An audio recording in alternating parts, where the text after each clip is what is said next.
test of the National Emergency Alert System.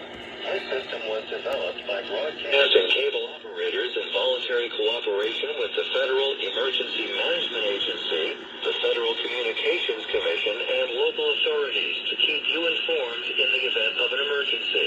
If this had been an actual emergency, an official message would have followed the tone alert you heard at the start of this message.